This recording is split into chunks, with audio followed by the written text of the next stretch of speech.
I want to talk to you about the power of five. I mean, if you literally, we're all in our homes or I'm in the studio, but I have a table here. I'm going to invite you to just to sit on the other side of the table right now. Okay. It's just you and me. Okay. And we're going to talk. And if you said, John, I really want to do well in Viseo, I want to really be a success in my life. What would you say to me? How can I really make my life count? What I would say to you is, give me, I don't know, maybe 42 minutes to talk to you about the power of five. And I want to talk to you about these essentials because these are what I call everyday essentials for success. And what's beautiful is what I'm going to share with you now. Every one of you can do this. It's not difficult, but you have to be consistent in it. And I will promise you that it will give you great success. So if you said, John, help me be successful, this is exactly what I would teach you. So it's just you and me, okay? Just the two of us. And oh, by the way, I mean, I know thousands and thousands are watching, but it's just you and me. And I just like to talk to you from my fatherly heart, my leadership life, about how you can truly make your life count and be very, not only successful, but very significant in your life. And it would, again, be the power of five. So let me illustrate the power of five, okay? Let's say you have a tree in your backyard that you want to cut down.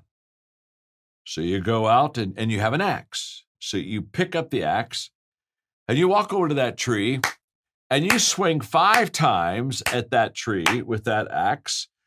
Go back over, put the axe down, go back inside the next day, go out, pick up the axe, go to the very same tree. And again, 5 times you swing that axe at the tree, put the axe down, go back in the house. Next day, go out, pick up the axe, go to the same tree, and you swing 5 times, you put the axe down, you go back in the house. So let me just ask you a very simple question. If every day you go out to your backyard and you go pick up that axe, and every day you go over to that tree that you want to cut down, and if you just swing 5 times, not 15, not 50, not 500, just 5 times, and then put the axe. Let me ask you a question. If you do that every day, what is eventually going to happen to that tree? It's going to fall. Now, if it's a small tree, it may be a month or two, and it'll come down. If it's a big tree, this may take you a few years to cut the tree down because you're only swinging 5 times every time. But here's what we know. Here's what we know about this story. If every day you go out, pick up the axe, go to the same tree, and if you just swing just 5 times every day, put the axe down, every day you do this, we know eventually that tree is going to fall. Now, out of that simple story that I just gave you, I want to teach you the power of 5. Now, Daniel's already said, a dull pencil is better than a sharp mind. And you just have got to say, right now, I am going to write this down. I'm going to put it on my iPad. I'm going to, my iPhone. I'm going to put it on my legal pad. I don't know what you're writing on, but you do not want to miss these 5 everyday essentials. Because I promise you, in Viseo, you'll be very successful if you'll do these 5 things. Okay, let's get going. Number 1, the first essential for everyday success is that you have to know what you want to accomplish. That's where it begins. You have to know what you want to accomplish. In the story, what did I want to accomplish? I wanted to cut down a tree in my backyard. Okay? I know what I want to accomplish. Number 2, you have to have the right tool. When I went out in my backyard, I went over and I picked up an axe. Now, an axe is the right tool to cut down a tree. It's sharp. It's used for cutting wood. So every time I swing that axe, I'm going to cut a little bit of wood. I'm going to have some success in reaching my clear objective of what I want to accomplish. But you have to have the right tool. Hello. What would happen if instead of picking up an axe, I'd walk up and I'd pick up a baseball bat? Then I'd go to that same tree, and every day I'd take that baseball bat and I'd thump on that tree. Now, let me tell you something. I can do this the rest of my life and never accomplish what I want to achieve. Why? I have the wrong tool. That's why when people tell me, they really work hard and they expect that working hard is going to bring them success, I applaud hard work, by the way. But hard work isn't going to make you successful if you don't have the right tool. Now, what are we doing? We're learning the power of 5. We're learning the essentials that are going to allow us to be successful every day. Number 1, know what you want to accomplish. Number 2, have the right tool. Number 3, take action. Take action. In other words, if I just go over and pick up the axe and I look at that axe and I sharpen that axe every day, and I maybe find a good place to mount that axe in my garage, and, all that stuff has nothing to do with accomplishing my goal. I may have the right tool, but I have to use the right tool. I have to go take that axe, go to that tree, and I gotta take action. Remember this: if you want to have traction, you got to take action. Action is in that word. It's the action that begins to give me the desired results that I'm looking for. My father, when I was young, he used to give me the parable of the 5 frogs. He'd say, John, 5 frogs are on a log, 4 decide to jump off. How many frogs are left? And I'd say, well, 1. He'd say, no, 5 are left. I said, now, wait a minute, Dad. You said there were 5 frogs on a log, 4 decided to jump off. You want to know how many frogs were left? Well, there would only be 1 left. He said, no. You got to understand something, son. Just because you decide to jump doesn't mean you did. It's got to be more than a decision. It's got to be an action. There are all kinds of people. They set their goals up. They got their dreams out there. They talk about their dreams. They plan about their dreams. They bring people around, even ask them to maybe join their dream team.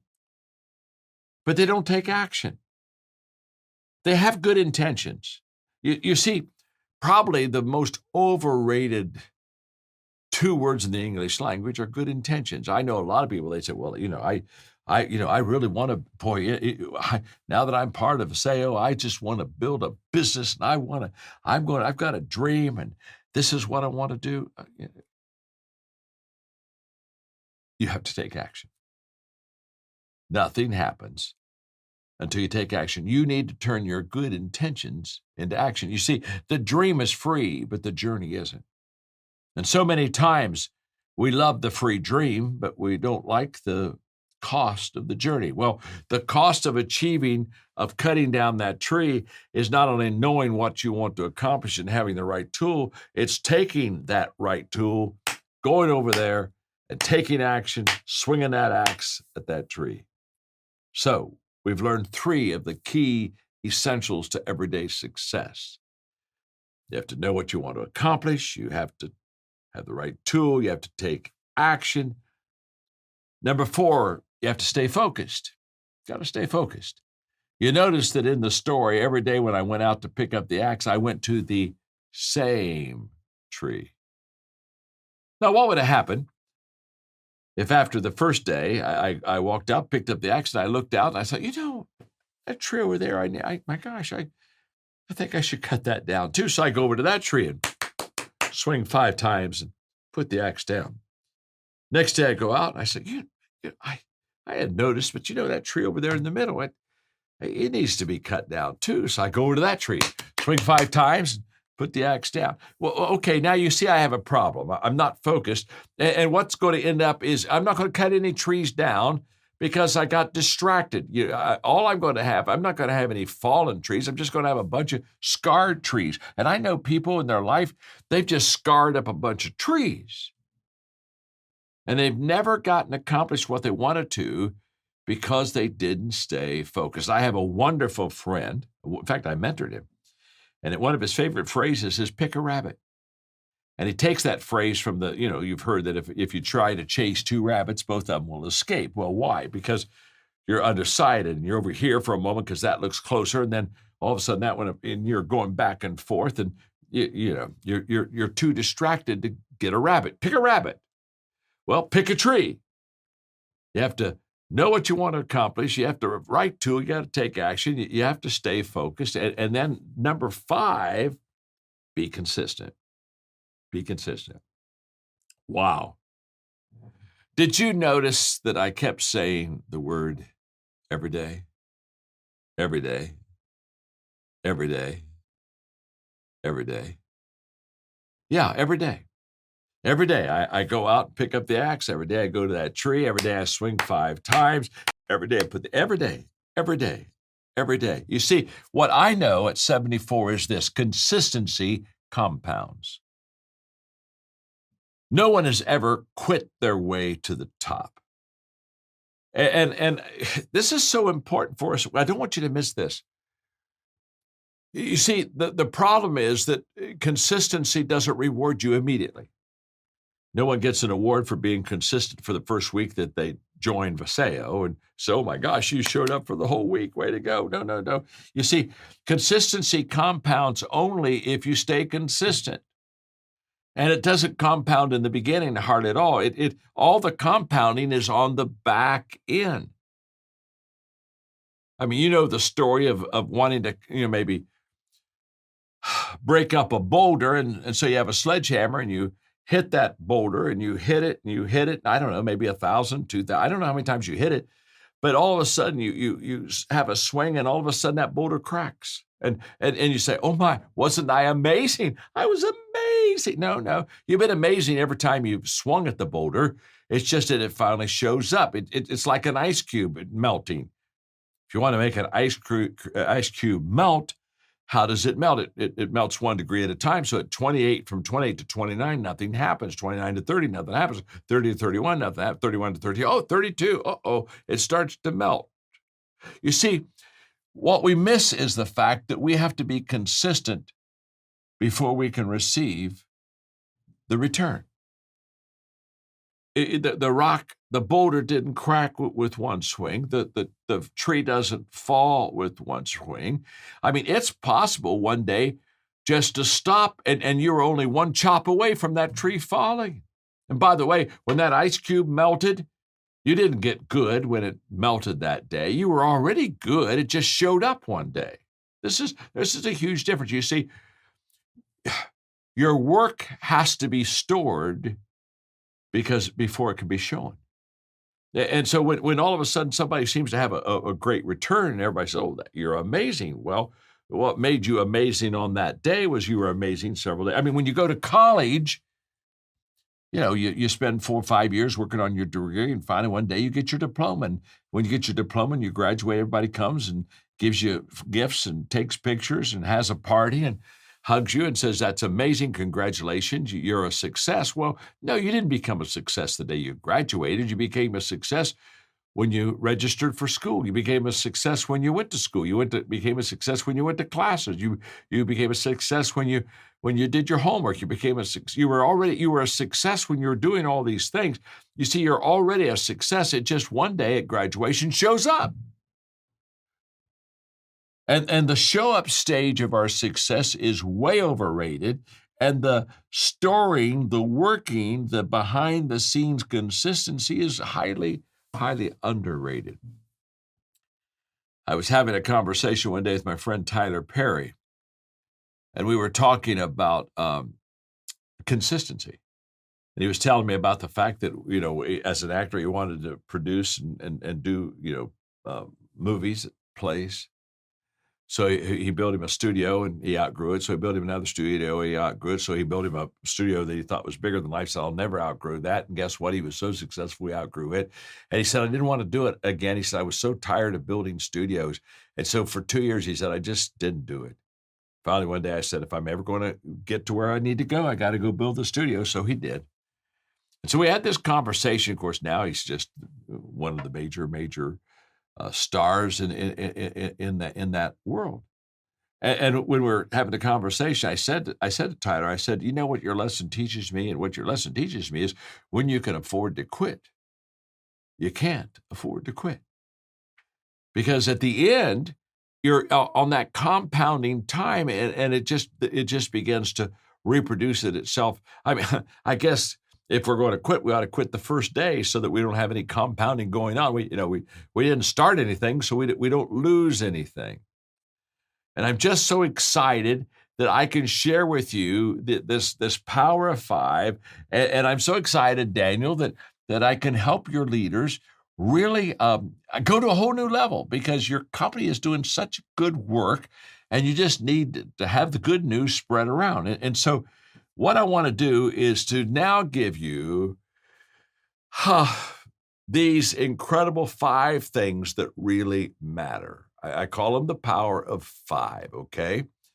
We've got the story. Now let's begin to build it, okay?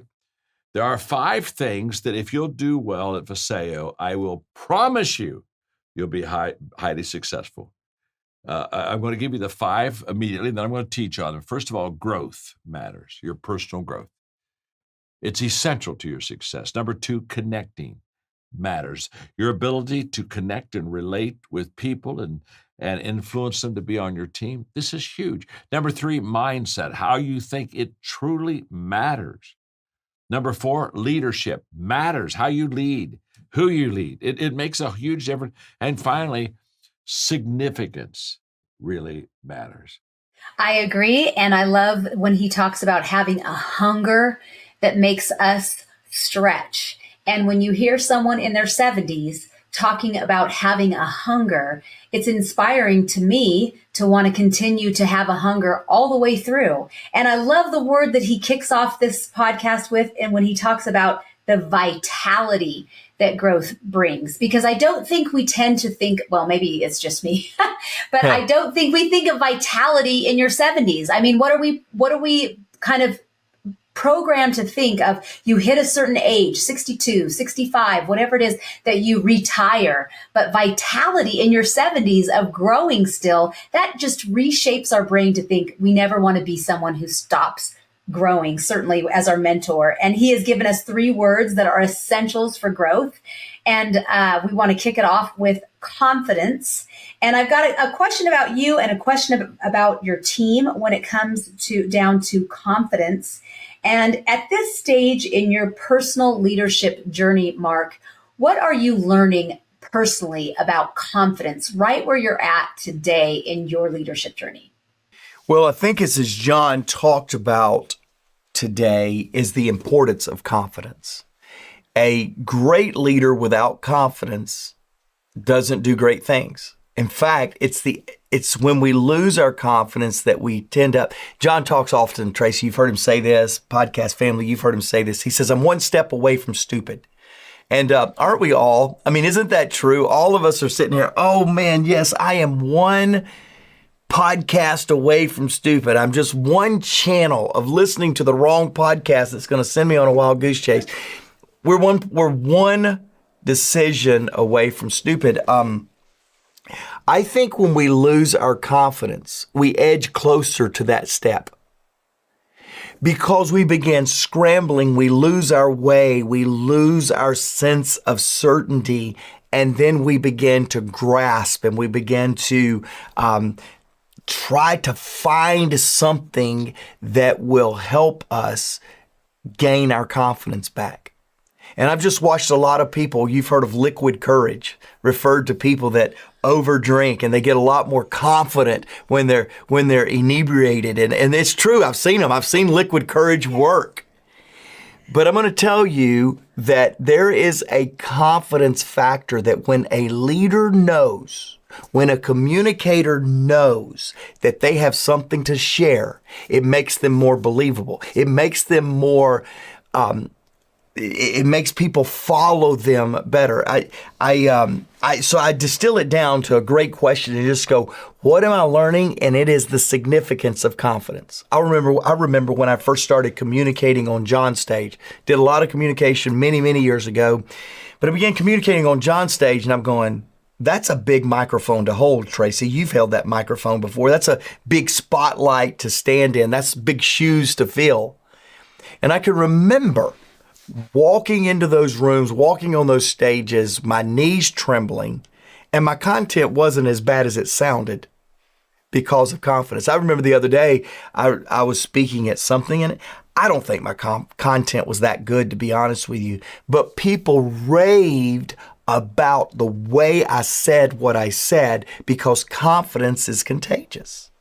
And so I would tell you that confidence is contagious, confidence is imperative, and yet confidence can be lost in difficult times when nothing's changed except the situations around you that are beyond your control. Can you keep confidence even when circumstances are beyond your control? And it is a hard handle.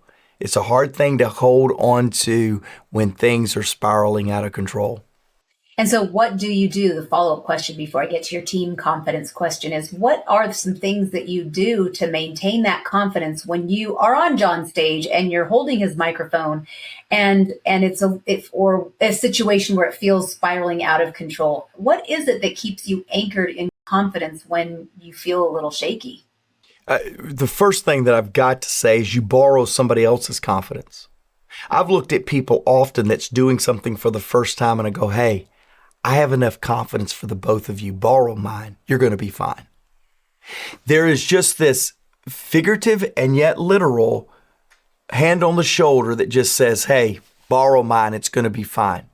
Now, when you tell somebody that to do something that's very hard for them, that they don't have confidence in, and you say, borrow mine, you've got to circle back and tell them what you enjoyed and why you have the confidence. Because they're just going to think you're giving them a pep rally before you jump on stage or before you jump into a leadership environment.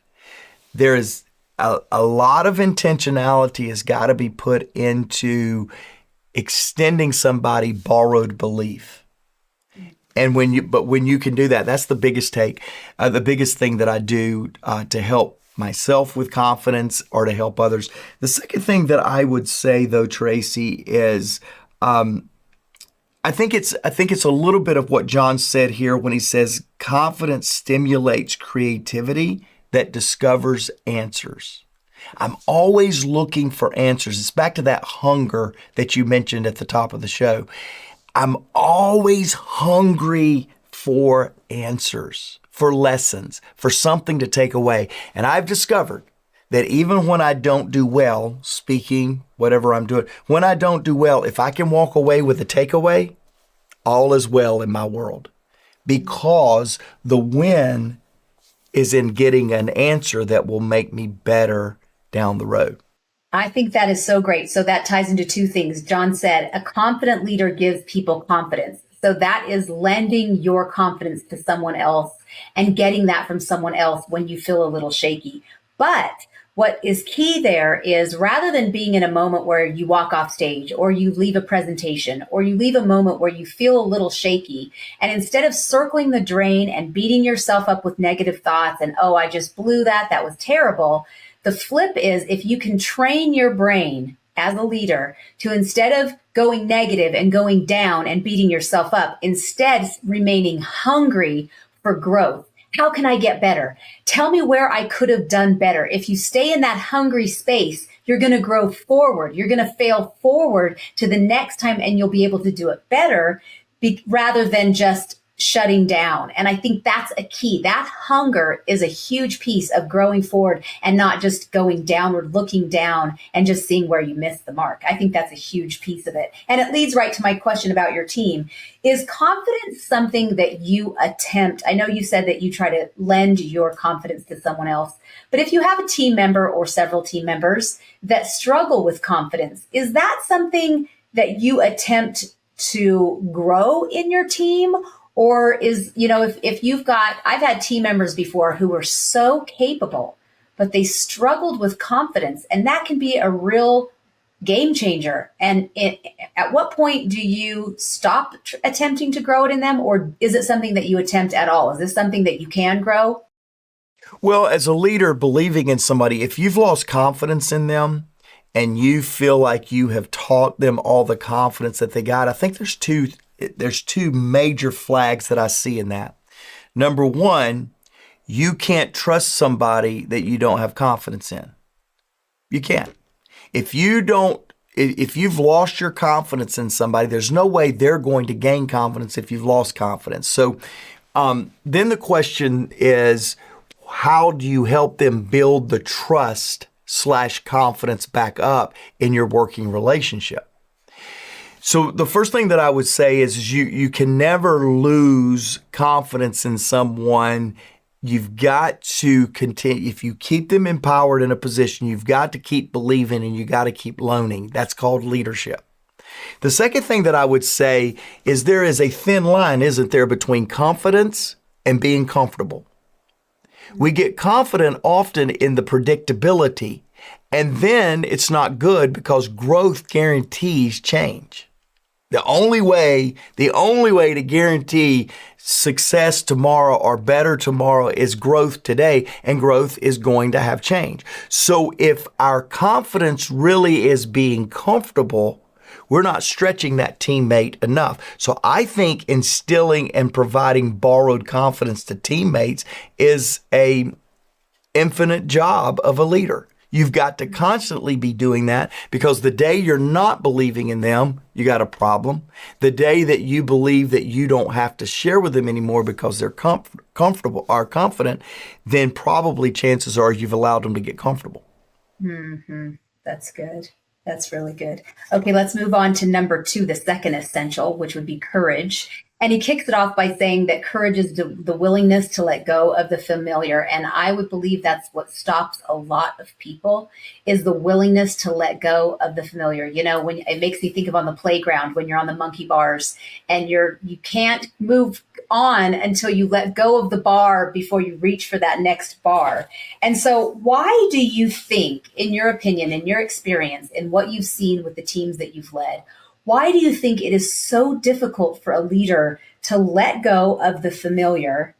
And then how do you guide a leader, maybe it's even in yourself, to know when it's time to let go versus when do you know how to just call it versus when do you know when to hang on just a little bit more because you're just around the corner from a breakthrough? You know, so many times people stop just when they were just about to have a breakthrough. They stop too soon. So when do you know when it's too soon to let go? And when do you know when to hang on just a little bit longer because a breakthrough is about to happen? Yeah, it's such a great question, and it speaks to the certainty that we want from leadership. We want leaders to say, after 3 months, after 3 attempts, after 3 opportunities, boom, you're going to have it. And yet courage doesn't work that way. In fact, I would tell you this: using courage and staying in the game is going to take you longer than you thought, and it's going to cost you more than you thought. So if you want to build a plan around when that person has the courage to move forward, add some time to it. Whatever you think it is, add some time to it. And by the way, probably going to have to add some more time to it. Because it's true that while everyone wants certainty, we can't offer certainty. There are some times we just simply don't know. What we can do is offer clarity of the next step.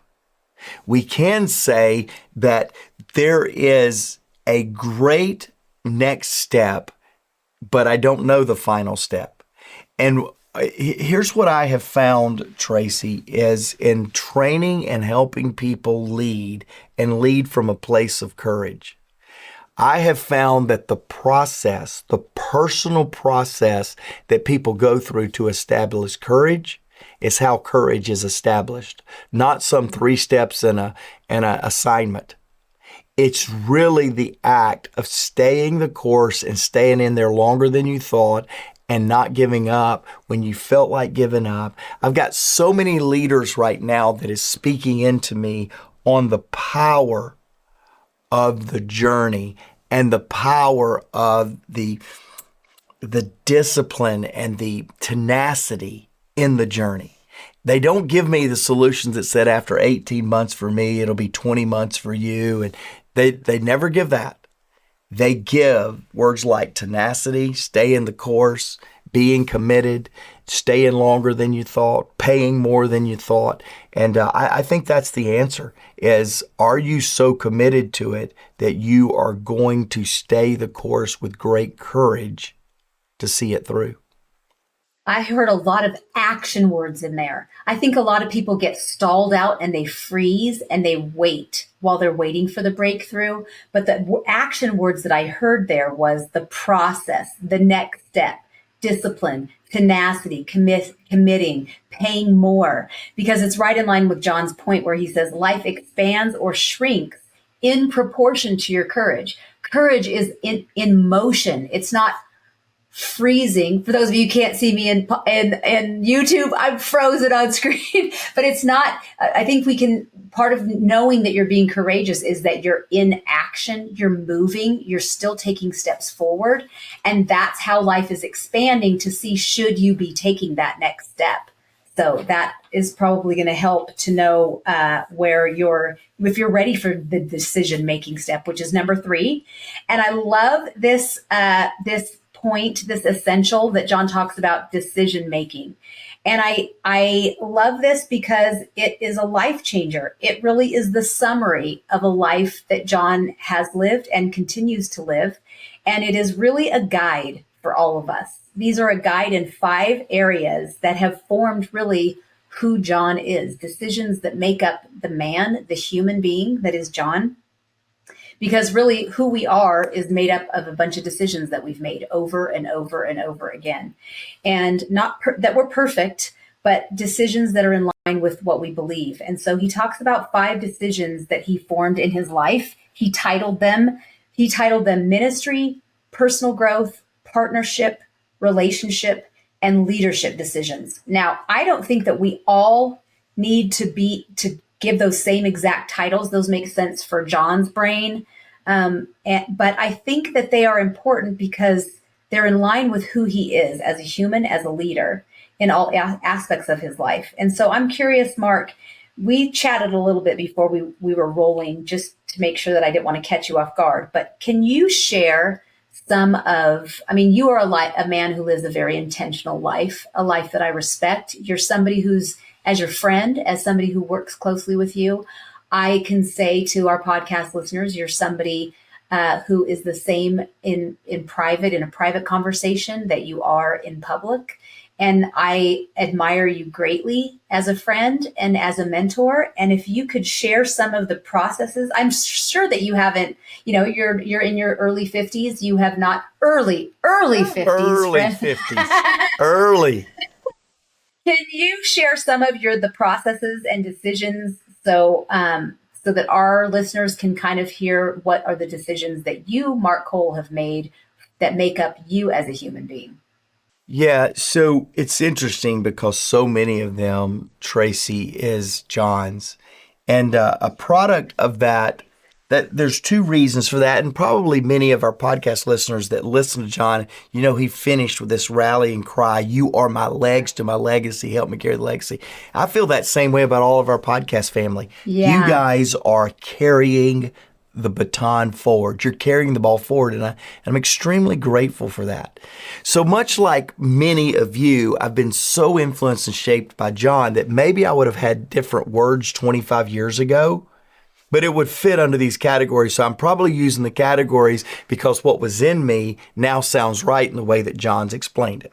The other thing that I would tell you is I don't think it's an accident that John felt like that I was somebody he wanted to ride off in the sunset with. I think there is a shared sense of confidence, courage, decision-making that he and I have. So again, because of those 2 things, I don't think it's any accident, but let me give you my 5. And the 5th one that I have cracks me up because I love partnerships, but I didn't include partnership in mine. And John loves my 5th one. So I don't think it would not be in his top 5. So anyway, here's they are. One is leadership. I have made a decision that I believe everything rises and falls on leadership.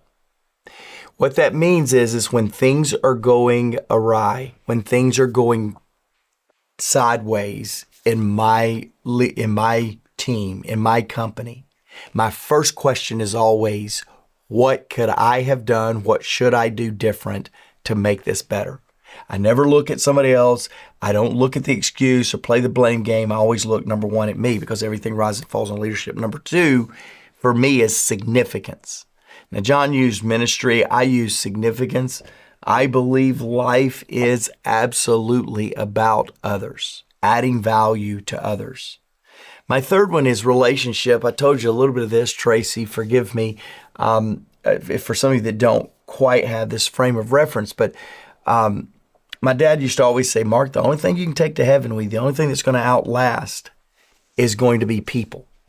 And so I just, from an early age, I learned the power of relationships. I would probably put John's decision of partnerships under relationships, to be honest with you. And then I too have always been super passionate about personal growth. I'm incredibly passionate about it. It went to the next level being on John's team. And so I'm extremely grateful for that. Being on John's team. The final one that I would put, and this is an important one because it was tested, is faith. I made the faith decision. And John says often, a vision that has not been tested cannot be trusted. And I would say a faith that has not been tested cannot be trusted. Many of us grew up in love with our parents' God or our parents' faith. And we never really developed that intentional walk. And what happened to me at 30 is I had to really reconcile, was I going to continue choosing faith, or was I going to let the disappointing faith of others to drive me from a faith of my own? And fortunately, because of the goodness of God, not anything on me, I chose the former. The disappointment of somebody else's faith drove me to get a faith of my own. And I'm extremely grateful for that. So it's a very personal one to me. It doesn't have to be everybody else's, but it's a decision. And so I gauge myself, I talk to myself, I watch myself based off of that decision to really make faith a part of my life. Well, thank you for sharing those 5 with us. And my action step to our podcast listeners is this. I don't know where you are at in your life. You might be just beginning, or you might be in the stage where Mark and I are at, or you might be where John is. But I encourage you to look back or look forward and make some decisions for your own. The action step for you is, after you listen to this podcast, is maybe using the model of those Mark 5 or John's 5, because Mark's kind of encapsulates John's 5, kind of consolidates some of them, uses different words, different language.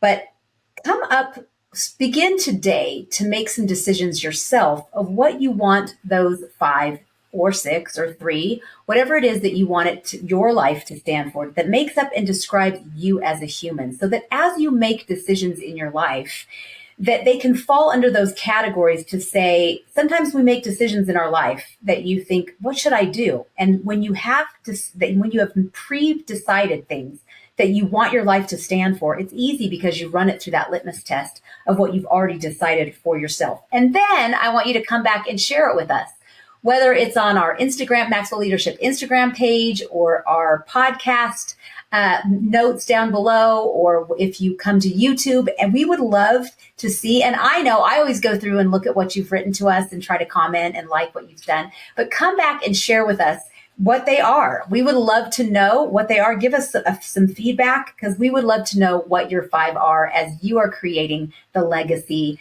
not just John's legacy, but your own legacy. It's funny you mentioned listener comments. I always like to wrap, Tracy, with a listener comment. And so this week's comes from JJ. He listens to the podcast, How Leaders Make the Tough Call. I remember that one specifically. And so JJ, listening to that, will include that in the show notes, obviously. But here's what JJ said. He said, Tracy, he's talking to you. He said, Tracy, you've always got the best questions for Mark to get him to open up. And let me go ahead and say what he said. He said, to get him to open up, truly a big part of your gifting. And so, Tracy, I do agree. Thanks, and JJ, thank you for the comments. I think what JJ is saying is you get me to confess all of my bad leadership stuff with your questions. It's what I think JJ is saying. Hey, we're going to talk about decisions today. We're going to talk about New Year's decisions that you can think about, that you can make that'll help you this year. So before we get started, I'd love for you to go to maxwellleadership.com/podcast. And as you think about the year 24 and as we move forward, if there's a way that we can help you in executive coaching or facilitation around content, we would love to do that. Well, as we reflect on the year past, we all go through this. We all do it. It's a great exercise to do. You know, we think about what went well, what could we have done better, what did we learn? So all of these lead to then decisions that you have to make. And you're the master behind all this content that we create here. So obviously you've been thinking about some decisions that are on your heart that you wanted to kind of bring a lesson that maybe you've gone through recently over the last couple of weeks as you prepare for 2024. Talk to us a little bit about that. Yeah, this one's personal. A bit is that, thinking about, are you going to make New Year's resolutions? Are you going to set goals? What are you? I mean, I'm a big fan of goals and that sort of thing. But over the last couple of months, I started recognizing in me that, I think I have the best intentions about what I'm going to do and my goal and what I'm trying to accomplish. But I realized that I'll give you an example. Saying, are you going to work out today? And I'm thinking, if I wait until today to make that decision, and I wake up and I get up early and it's cold and it's dark and it's a chance of rain, I tend to make a decision in the moment based on all the circumstances. Yeah. And then this was just about 6 weeks ago. I remember this teaching from John. It hit me quite a bit in the past, but it really resonated with me then. But I completely pushed it out of my mind. And the teaching was, decide once, manage daily. Decide the big things that you're going to do, and then manage it. You can't make the decision in the day, in the moment. I can't make the decision to work out at 5 a.m. when it's dark and cold and rainy. I need to have made that decision in advance and then manage it today when it's dark and cold and rainy. Same thing I sharing with you. We travel, and I'm thinking I'm going to eat salads with Caesar salad with chicken, and then I've had a tough day. It's been a hard week. I'm on the road, and I get into the restaurant, and now I'm choosing poor choices. You're looking at the dessert menu. Yeah, bring me the apple pie, then I'll make a decision on the rest of the menu. Yeah. And because what am I comforting myself? Yeah. Whatever. Decide once. If I've decided once I'm going to eat a certain kind of diet, then I can manage it daily. And so no matter how I feel, I've already made the decision. I just need to figure out how I'm going to manage it today based on everything that's going on, all the circumstances, the ups, the downs, the sideways.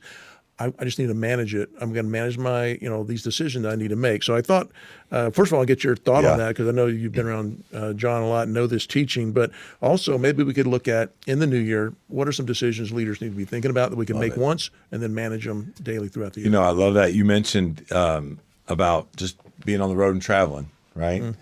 What I've noticed is that if I don't do this, if I don't make that decision and then have a plan to manage it, man, when we get tired in everything in life, that's when the guard goes down and you're just like, yeah, you know what? I told myself I wasn't going to open the menu, but now we're going to see what do they have. And so I love that, right? Because I think not only, when you got the energy in your A game, you're like, good, I got this. I made this decision. But when you get tired, you got to have something in place that you can manage that. I'm laughing because you and I were traveling together about, 4 or 5 weeks ago, and you had made a decision that you were going to fast. Yeah. But we were with a client, and they were getting all this stuff ready, had all these snacks. They even put you in an office with mounds and mounds of snacks. And they brought in these custom handmade donuts, and they like everything within your face. And I was so proud of you, because you'd made a decision. I did. And then you managed it through the day, unless there was something I didn't see. Nope. But you managed it through that day to honor the decision you'd already made. Yeah. Podcast over. There you go. That's it. Drop the mic. We're out. Have a good year. No, I'm just kidding. Well, yeah, let me come back to what you said about John, because John is big about this. John is he calls himself a boring guy. He's like, no, I know what I'm going to be doing, right? And I do it every day. And that's what he says. The secret to your success is determined by your daily agenda. I'll never forget, I've heard him say, if I've heard him say it once, I've heard him say it thousands of times. If I could just spend one day with you, I could tell right away whether or not you'd be a successful person. And what does that daily agenda look like? Because how are you managing your time? How are you managing your choices? And so you got to do it on a daily basis. The other thing I love about what he says is he says that successful people make the right decisions early They make them early, they make them quick, and then they manage them. So he has this thing called the Daily Dozen. You may, if you're a Maxwellian, as we call you, and you're familiar with John's content, the Daily Dozen is 12 areas that really focus on one's daily routine. Some of them are around attitudes and attitude, priorities, health, family, finances, faith. But we're going to talk a little bit about that and the decisions you make as we go forward. He really talked about this, making the decision once. I thought, could we look at some areas that might increase our effectiveness as leaders and learn to decide once what it is we want to do in those areas, and then manage daily. The 3 areas I just picked out, I'm kind of being, again, a little selfish. This is things I'm looking at me going forward, but I think it applies to all of us, is areas for consideration about you personally. So decisions you need to make about you, about your team, areas that you need to make, decisions you need to make, and maybe about your business. So I'll throw them out and maybe get your feedback on them. But one of the decisions I made under thinking about me was about what do I need to decide about my personal growth. And in the new year, I can't decide, when I get up in the morning, am I going to spend a few minutes I need to decide once and then manage it daily. But what's your thought on deciding once about personal growth? Yeah, I think what I love about this is, and I would love for you to talk a little bit about this, because I learned this from you in the irreducible minimums. And I know that even an example with your son or someone that is not necessarily motivated every day by personal growth, but know that we want to grow, so let's manage that decision. Talk just quickly, for those that haven't listened to us, we've done an episode on this in the past. Just talk about irreducible minimum and what that means. Yeah, the learning was, and I got this for myself first, but then trying to encourage my son on some growth that he was doing, that he needed to do. I said, what are you reading? I don't have time to read. And I thought that sounded like me. And so the irreducible minimum idea is, what's the minimum you could do in an area that you want to grow in that cannot be reduced, the minimum that cannot be reduced, irreducible minimum. And the idea is that I found for myself, I love to set big goals. Tell you what, I'm going to read 12 books in 2024. Well, that's a big leap if you're reading 0 to get to 12. So instead of making a goal that's so large you probably won't do it, set a goal that's so small you'd be embarrassed not to do it. And so instead of having 12 books, I'm going to say, could I read 2 pages a day every day? And the magic of this is the everyday. And as John would teach, that it's consistency that compounds over time. Yeah. My life motto became small things done daily, consistently, over time, remarkable results. Small things done daily, consistently, over time, remarkable results. So if you can figure out what the small things you could do, just decide, I'm going to do 15 minutes. I'm going to manage it tomorrow. 15 minutes. I'm going to read something. But personally, I'm going to read something for business, and I'm going to write something. For me, that was kind of mine. I love that. No, and do it in a way, by the way, that fits your wiring. Right? Let me say this, right? Some people are like, you know what? I'm going to get up at 5 every morning, and I'm going to work out, or I'm going to do my 15 minutes. You might not do that if you're a night person versus a morning person, right? And my wife and I have this conversation. I'm a morning person, but I'm worthless after 10 o'clock, right? She is a night person, gets a lot of stuff done, but doesn't do well in the mornings. And so we talk about this as your personal growth. Like, when do you schedule it in the day? You schedule in the day that it fits your wiring in order to continue to have success. Another decision, I think, for you on the topic of you, that you need to make once and manage daily, is this idea about your physical fitness, your health. I know you've made some commitments on that and you're following that as a regimen. This is one of the comfort areas. I had a knee surgery this year, and it's kind of set me back, and I've let that be a circumstance that I could still, now I'm making it every day when I get up. Well, my knee hurt today. No, I need to have made it once just to manage it within the fact that my knee is hurt. It's cold, dark, and rainy. How am I going to handle today's physical fitness? But your thoughts? I was in a meeting a couple weeks ago with an executive, and we were talking about this. I saw his personal board as I went into it was awesome, right in his office. He's like, here's my family and my family and personal goals for this year, which was, last year. And one of them was, weight loss, and he was tracking it, and he just has it out there for everybody. I was like, oh, tell me about that. So we started talking, and he's like, he said, I decided that I wanted to make a decision, and then I needed to walk every single day. And I know you tracking your steps and all this kind of stuff. And he said, man, what I found was the commitment that I made to this, then I had more energy. It reduced my stress, right? But I had to have it scripted, and I had to have a plan so I could manage when I was tired. And the plan was this: in the world of all of these Zoom meetings, he tried to get out as many Zoom meetings as he possibly could, and went back to the good old-fashioned phone. Uh-oh. And he would put his headphones on, and he would walk in all of his meetings. Right. The day his greatest steps he had was 52,450 steps. And I was like, say that number again. I think the most I've ever had is in the 20s. And that's probably when I was on vacation, right? Doing a tour. And so he's like, no, I made a decision that any meetings that I can move. And when I have those meetings, that's my trigger. That's how I manage. I get up and I go walk. And he said, if the weather's bad outside, I get on my treadmill and I walk. And so he's like, I don't feel like it every day, which leads me to this phrase that I've used and have lived by for a while. With my kids, even with me, it's like, hey, you can't feel your way into acting. So back to this example, I can't feel my way into going, oh, okay, I have a meeting where I am on the phone. I'm going to go walk. No, you'd already made that decision. And so what you got to do is make sure you act on how you manage that. And then, oh, by the way, once you get started, and you know this, once you get started walking, right, man, I feel like this is great. I want to keep doing that. So anyways, absolutely need to figure out how to do that. Let's move the topic to things about leading your team and are there decisions you need to make once and manage daily. The first one I would throw out would be determining proper priorities for the team and for yourself. But if you're not clear on what the priority, decide once what the priorities are and then manage daily how to execute those priorities.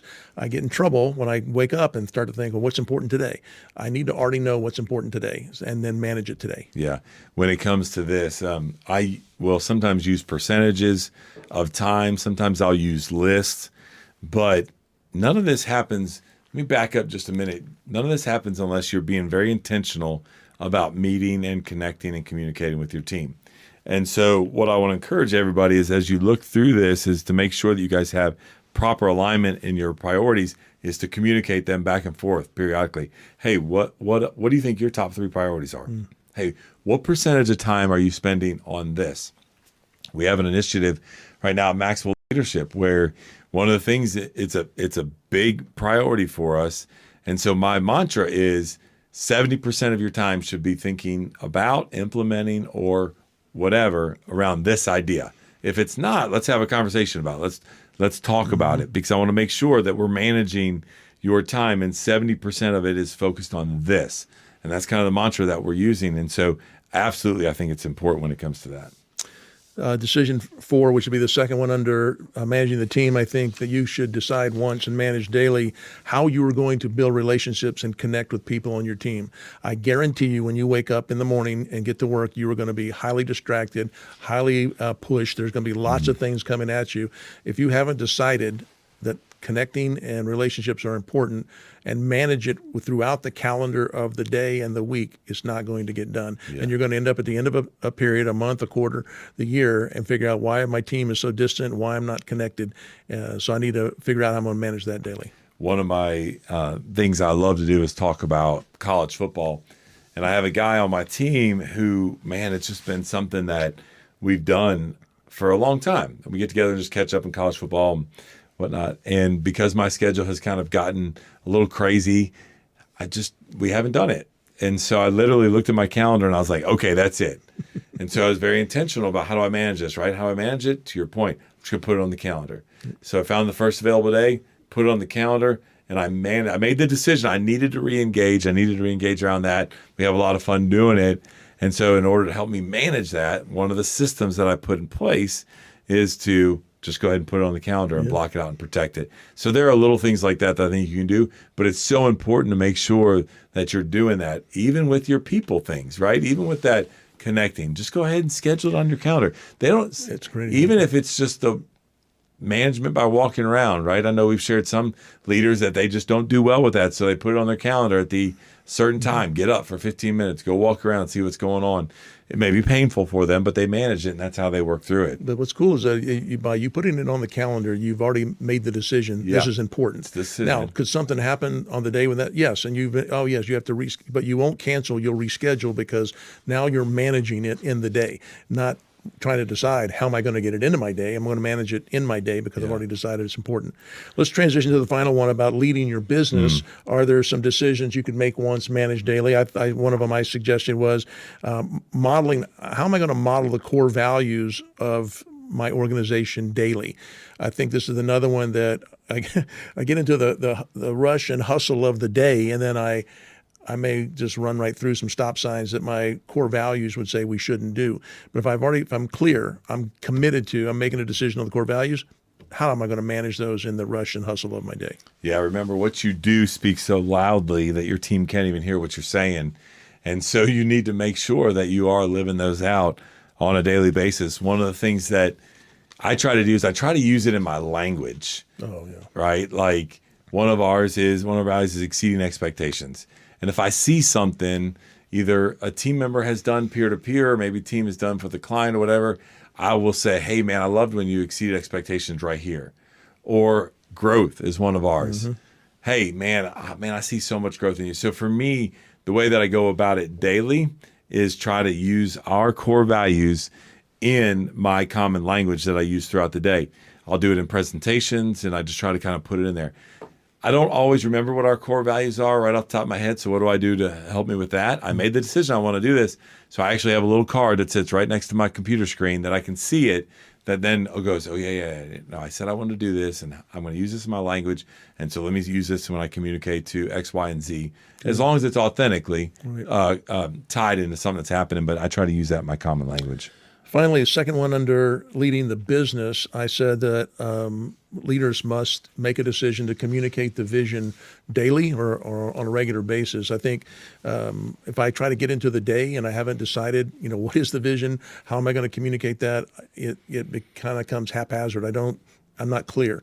And so I think I'm going to decide once. I'm going to really figure out how to communicate the vision and then manage it daily through the rush of business to get that vision in front of people's eyes and ears. And let me just add to that, because I think you said it extremely well. Make sure that as you do that, you connect what they're doing to the bigger vision that you're communicating.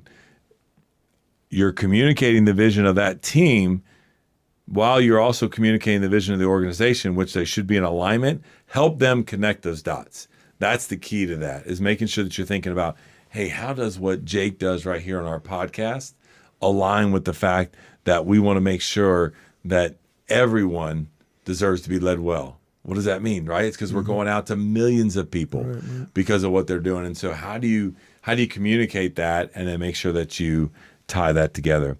Well, as we wrap up today, on these decisions, we all have decisions we have to make. And you're listening to this, you've already made some New Year's resolutions, as they call them here. And so you made that decision. You made that choice. Now, how are you going to manage that on a daily basis? Because that's how they end up failing. That's how they end up slipping away. That's how they get to a point to where you and I are on the road and retired. And you know what? I'm not having a chicken salad right now. I'm going to have the biggest burger and fries and milkshake that you could possibly have. Little things that we do lead to big things. And as Perry mentioned in just a little while ago, he said from John Maxwell, consistency compounds. And so, we just got to do the little things on a daily basis extremely well. I have the best of intentions, yes. But when I get into the rush of the moment, the hurry of the day, the need for comfort, whatever it is my excuse may be, I've not made that. I'm making decisions on the fly. It's not good. Well, thank you, Chris, for the insights. The key to successful leadership today is influence, not authority. And so today, Chris, as you and I get to unpack this powerful word that John has really popularized in his definition of leadership. That's leadership is influence, nothing more, nothing less. And here we are now. John's going to take us on a 2-week journey on the acrostic of influence. And I tell you, just in the first 4 points, I'm sitting here and going, man, I've got a lot of work to do. Yeah. I've been with John for 21 years, but I've got a lot of work to do. And here we go. That's what the point of the podcast is. That's it, right? Work to do. I think you and I probably learn as much as some of our listeners out there do by just going through this together with our team and this content. The first thing I thought about is, I'm extremely passionate about the 5 levels of leadership is what we call it now, but back when John created it in Developing the Leader Within You, the chapter was, or the model was, the 5 levels of influence. Yeah. And as I thought about what he was talking about right here, there's so many competencies that fit into that model.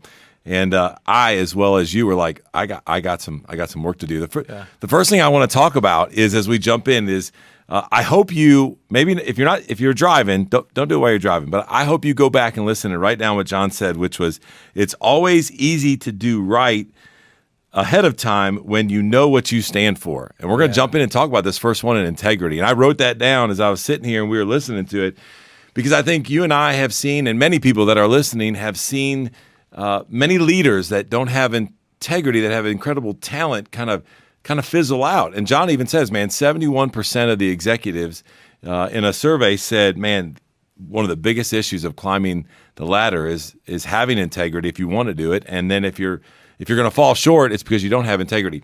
Man, you've seen a lot of leaders, organizations around the world with John, but also internally. Talk a little bit about the importance of that word for you in leadership and even in your leaders, and what that looks like around the John Maxwell enterprise. So I love this, and truly we could forget that John covered 3 other points, and we could camp out right here on integrity. I think it's so important. And most of you in podcast land know I've had 2 great opportunities to work for 2 great leaders, my father and then John Maxwell, and kind of was tasked or picked to carry the legacy of both. And one, I focused a lot more on external leadership, image, what people thought of me in my younger attempt to lead, and then more importantly, recently, to focus on the inside. And I'll come back to that because I have a resource I want to point everybody to in just a moment. But I'm sitting here with integrity, and I do think it comes into having the foresight of knowing what you want to be known for and then leading to that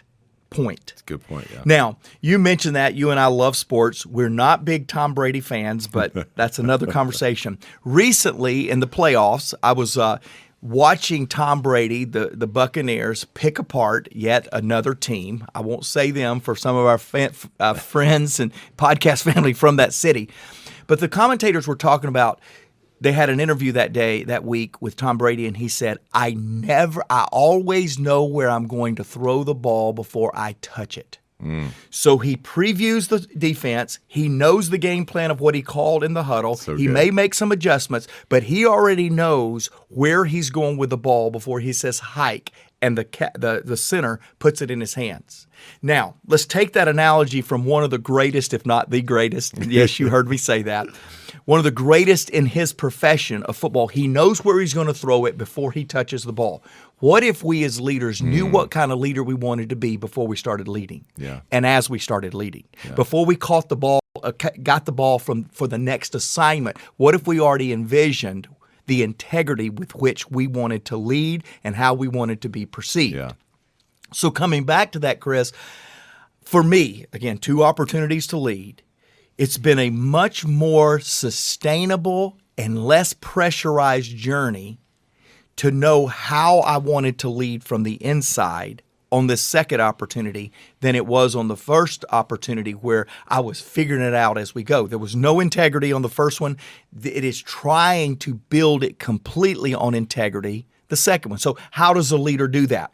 I'll take you to a book that I read before my first opportunity and a book I read before my second opportunity. It's the first John Maxwell book that I read. Happened to have it with me in the studio today, which is Developing the Leader Within You. This is, in my opinion, we all have our favorites out of John's 86 books. In my opinion, this is the most impacting book of any leader that is taking on a new assignment.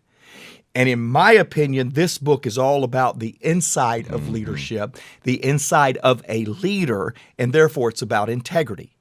And I just couldn't pass this up by looking at all of you at the beginning of 2022 and saying, when is the last time you've read this book? And if you haven't read this book, to go, what? You don't even know John Maxwell if you haven't read this book, because really Developing the Leader Within You 2.0 is one of John's favorite books. And Chris, as you know, we have a digital product along this book. It's John teaching 10 lessons, 15 to 20 minutes, fill in the blank notes. It's stuff you can pass on to your team. It's a digital product. And Jake, I want to give them a discount to take advantage of that. We'll give you a 20% discount, Jake, make that happen. And you can go to the show notes, and we'll have the link there. And when you go to that link, obviously put in the keyword podcast, and we'll give you a 20% discount. But again, back to this idea of integrity. I really do believe, I'm so glad John started with this, because again, this is my first Maxwell book. I read it, I consumed it, I loved it, forgot about it. And this time, Chris, I read this, if not once every year, once every 2 years. I consume it. I teach from it all the time. And the person that I teach the most about this content is myself. I love it. Because it's who we are. Yeah, and if you're unfamiliar with the 5 levels of influence I mentioned, man, it is in the first chapter of that book right there. And as Mark mentioned, as you begin to think about your leadership journey and where you want to go, not only personally, but even just professionally in the organization, man, that integrity's got to be there. And I love what you talked about with Tom Brady, which for both of us and some of our team members is not sitting well for us to talk about this on a podcast. But the problems that he encounters after the snap of the ball do not matter to him. No. Because if you have integrity, you're equipped for the challenges ahead. You know the decisions you're going to make. And leaders, we're going to face challenges. Yeah. We know that. We've all been through 24 months of challenges. There have been challenges before that. There will be challenges ahead of us. Let me say one more thing on that, because we talked about sports. We're obviously in a leadership podcast, business podcast. John tells the story of one of the most scariest times he's ever traveled on a plane, and he got down, and right as they were landing, the wind shear hit. That's happened to a lot of us. I can tell you my 1 or 2 times of losing everything I had in an experience like that. He said that plane popped on the ground because the wind shear popped it, and immediately that pilot pulled it back up. When they got off, he hugged the pilot and he said, "Man, how did you figure out? How did you know? When did you make the decision to pull that back up?" He said, "Oh, I made that decision 20 years ago." In training, I learned over and over again, wind shear hits, it's safer for a plane in the air than on the ground in a bunch of chaotic wind. Good. And so we as leaders, hey, make the decision today what you're going to do in the next challenge. For us, 2020, infamous leading through COVID, we made a decision many, many years ago, we're going to value people. So when COVID hit, we made all of our decisions not based on how many millions was at risk, how many millions could be lost, on how many lives could be impacted and added value to by making the decision this way or that way. And we made that decision a long time ago. So people say, "Man, when did you make the decision to cancel IMC, a $6 million risk decision that we made?" Oh, we made that years ago when we decided we were going to add value to people. Yep. You know, before we move on real quick, because to your point, we could talk about this first topic the whole time. One of the things in addition to making decisions and solving problems, one of the things that John talked about in there, I don't want you to miss this, is that when you lead with integrity, you have that trust. And as we think about our engagement level in organizations, as we think about our teams being engaged, one of the things that really stands out to me is that 81% of team members say that their leader is why they're engaged, but the reason why they're engaged is because they trust their leader. Yeah. The only way they're going to trust you, the only way we're going to trust each other, peer-to-peer leader, is that if we have integrity and we live out that on a day-to-day basis. Always make your gratitude greater than your success. Always make your gratitude greater than your success. Increased gratitude is essential for lifetime growth. Only a small percentage of people are continually successful over the long run. These outstanding few recognize that every success comes from the assistance of many other people, and they are continually grateful for this support. Conversely, many people whose success stops at some point are in that position because they have cut themselves off from everyone who has helped them. They view themselves as the sole source of their achievements, and as they become more self-centered and isolated, they lose their creativity and ability to succeed. Continually acknowledge others, their contributions, and you will automatically create room in your mind and in the world for your greater success.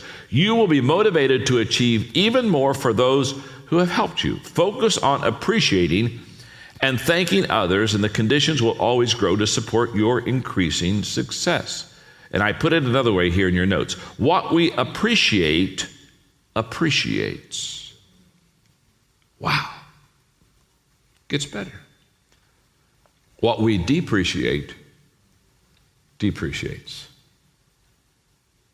We see the value in people and things through proactive gratitude. Once we see this value, we naturally treat these people and things with greater respect. People want to work with people who appreciate them. I underline this statement. Resources are drawn to where they are valued most. The world responds to gratitude by making more of everything we appreciate available to us. I had lunch the other day with a fellow named Rob. So when I went into the restaurant where we were going to eat, he was talking to a friend of his, and as I came in, I could tell that he had great value to that person, and so he introduced her to me and said, John, Kathy has really contributed to me, and said some very nice things, and off she went. And so we sat down for lunch, and he looked at me and he said, John, I'm practicing your book. And I said, well, that's good. I said, tell me what practice it was. I knew what he was talking about. He was talking about 25 ways to win with people, and one of the things I say is compliment people in front of other people. I was just practicing your book. And I looked at him, I said, Rob, I saw it, and that makes me feel good that you practice the book. I said, just practice it every day. Listen, there's something about expressing gratitude to people that is essential, not only for them to hear, but for you to give. Those who add to us draw us to them, and those who subtract cause us to withdraw. Gratitude, by its very nature, also automatically works to eliminate three mental characteristics that most undermine individual success in an interactive world. Number one is isolation. Number two is egotism. And number three is arrogance. Henry Ward Beecher said, a proud man is seldom a grateful man, for he never thinks he gets what he deserves. Or, the more you complain, the less you'll obtain. That works, doesn't it? Oprah Winfrey said, keep a grateful journal. Every night list 5 things that happened this day that you're grateful for. What it will begin to do is change your perspective of your day and your life. If you can learn to focus on what you have, you will always see that the universe is abundant and you will have more. If you concentrate on what you don't have, you'll never have enough. If you learn to appreciate more of what you already have, you'll find yourself having more to appreciate. How true it is. I love the story of an immigrant shopkeeper whose son came to him one day complaining. He said, Dad, I don't understand how you run this store. You keep your accounts payable in a cigar box, your accounts receivable are on the spindle, and all your cash is in the register. He said, you're never going to know what your profits are. And the immigrant shopkeeper father said to him, son, let me tell you something. When I arrived in this land, all I owned was the pants I was wearing. Now your sister is an art teacher, your brother's a doctor, you're a CPA. Your mother and I own a house and a car and this little store. Add that all up and subtract the pants, and that is your profit.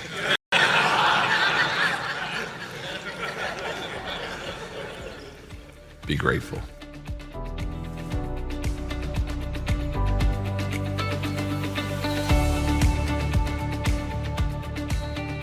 Hey, welcome back, everybody. What a short teaching from John, but what a powerful point. Doesn't take long sometimes to remind us what we as leaders need to do. You know, Tracy, you know this about me because we get to share it, but every year, there is this favorite time of the year that I have. Drum roll, what do you think it is? I know some of you, you're like Christmas, Easter, you're like Valentine's Day. That's a pretty good one. I like that. I like Stephanie's birthday. That's always fun for us. But for me, my favorite holiday every year is Thanksgiving. In fact, this past Thanksgiving in 2021, Kimberly, my executive partner, and I, we did something that was very unique. We found somebody on our team every day to send a note of gratitude to. Tracy, you were one of them. Just this text that let people know we're grateful, why we're grateful, and what we hope to do together because of gratitude. And so today I just came back and I appreciate our podcast team so much because it is no coincidence that May, the first podcast of May, is a reminder that yes, we're 6 months. We're the furthest point that we could possibly be from 2021's November and 2022's November, and yet it's still a good month to practice gratitude. And so whether you're viewing the podcast on YouTube or whether you're listening on your favorite podcast recorder, here is the ultimate standout statement. Here's the theme of what we're trying to do, and that is this: gratitude is a choice. It's a choice on the fourth Thursday of Thanksgiving or fourth Thursday of November in the U.S. It's a choice on the first Wednesday of May around the world. Will you be a leader that practices gratitude? And Tracy, wow, this is the perfect co-host because I've watched you through the years never take an opportunity to stand along myself or John with anything more than a first thing to do is express gratitude. Now let's get busy. And you do that, and I love that. Oh, well, thank you, Mark, because I feel like, we're drawn to one another, aren't we? We tend to be drawn to, like brings like to it. And so what I love about the kickoff of this, and when John was talking about the gentleman who we met with who said, I'm practicing your book. And that's really what we all do. Is John is such a person who's so grateful, so thankful. Even when something goes wrong, John finds something to be thankful or grateful about. And I've seen the same in you. It's not that you're covering up the bad thing or the wrong thing that's happening, but it's an attitude of finding something to be grateful for in that moment that actually buoys your spirit in that moment and the people around you. And you are really good about that. So it's kind of finding a way to laugh at the situation that you're in and turning it around. And wouldn't you say that is really the reason, one of the main reasons, I would say, perhaps the most reason that why you went from being a telesales marketer in Maxwell Leadership companies to being in the position that you are as the CEO, as the one who is championing this whole mission of moving what John started so many years ago forward and bringing all of us with you, is because of your attitude of gratitude. You really did practice what was in John's books and bringing us forward. And the root of that is really your attitude, having an attitude of gratitude. It's funny that you bring this up because John and I were in Columbia, South Carolina at Columbia University just a little while ago. And we had the privilege of blowing the dust off of a book. In fact, I'm going to put it in the show notes, Jake, because the book is 360-Degree Leader. In fact, I'm doing something so off script right now. If you will go pick that book up, we're going to give you 15% off of that book.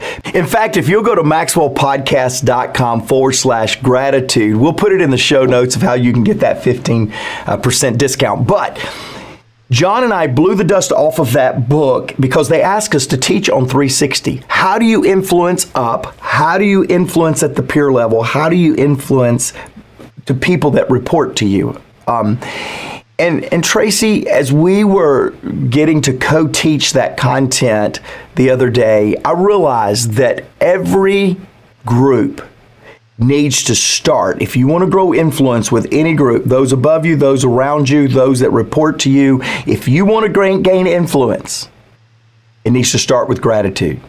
Are you thankful for the people, the role of the people above you? And the answer to many leaders that are aspiring leaders is no. They found out all the fault, all the challenge with those leaders, rather than being grateful for the journey they took to get where they are. And we look at our peers as competitors, don't we? Oh, if I can just do a little bit better than the other sales manager, or if I can do a little bit better than this other person in the organization, I'll get a quicker promotion, a bigger promotion. And so we see them as competitors rather than teammates. And then finally, we take for granted those that help us as leaders get where we're supposed to be all the time. I feel like, Tracy, to your point, I'm going to come back to it. If we could just infuse more gratitude, we would grow the level or the capacity of our influence to the people in these circular environments of ecosystems around us. So yes, just the other day I got to be with my good friend David Hoyt. David was the leader that gave me my first chance to be that telesales representative you were talking about, and back in the year 2000. Man, it feels like a long time ago. And Tracy, my first thing to him to say was the exact same thing I try to say to him every time it's been a while since I've seen him. David, thank you for giving me a chance. Mm-hmm. I say that to John. Just got back from, like I said, Columbia, South Carolina, and I looked at him on the flight back, and I just went, John, thanks for letting me share the stage with you today. And his response was, oh, Mark, you deserve it. You should be up there. And I go, no, don't know that I deserve it. Don't know that I should be, but I sure am grateful that I am. And it's this whole concept. I never want to lose that, because I think losing the gratitude begins to lose the ability to see that others are the biggest part of our success. Hi, John Maxwell here, and I'm so glad to be with you again on this series of leadership when it matters most. And you know what we're trying to do with the John Maxwell Enterprise is just very simple. During this crisis, we're just trying to come to you with some very good leadership wisdom and thinking and knowledge that you can apply to your life that will allow you to succeed during this very difficult, for some people, very, very dark time in life. And so that's what we're doing. That's who we are. We are an adding value enterprise. We just basically look around and say, okay, especially in the area of leadership, what can we put in the hands of leaders that will make them more successful? How can we resource them? How can we add value to them? What can we do that'll truly make a difference within their life? Now, if you'll remember, this is a two-part lesson, and last Monday when I was with you, I talked about how to maximize the moment, and by maximizing the moment well, what we do is we really incredibly prepare for the future. And this came off of a conversation I had with my good friend Chris Hodges when he was saying, John, talk to me about what you think the future kind of looks like. Of course, during this crisis, we're all asking, how long is it going to last? How severe is it going to end up to be? When's it going to be over? We have a lot of uncertainties. And when he was talking to me about how do we really kind of get out in the future and make sure it's a success, what it reminded me of in that conversation I had with Chris was that if I really want to make sure that tomorrow is a success, what I really do is not focus on tomorrow, but I focus on today. That's why I wrote the book, Today Matters.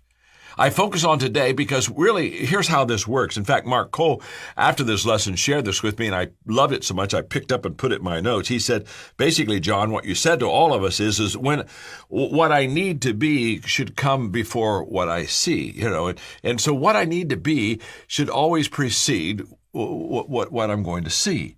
And so maximizing the moment, preparing for the future, is all about what do I do right now in my life that's just going to set me up, position me so when the future is here, I'm ahead. I'm doing well. It's my mentor, John Wooden, who said, when opportunity comes, it's too late to prepare. What was he saying? Prepare now. And this lesson is about preparing now.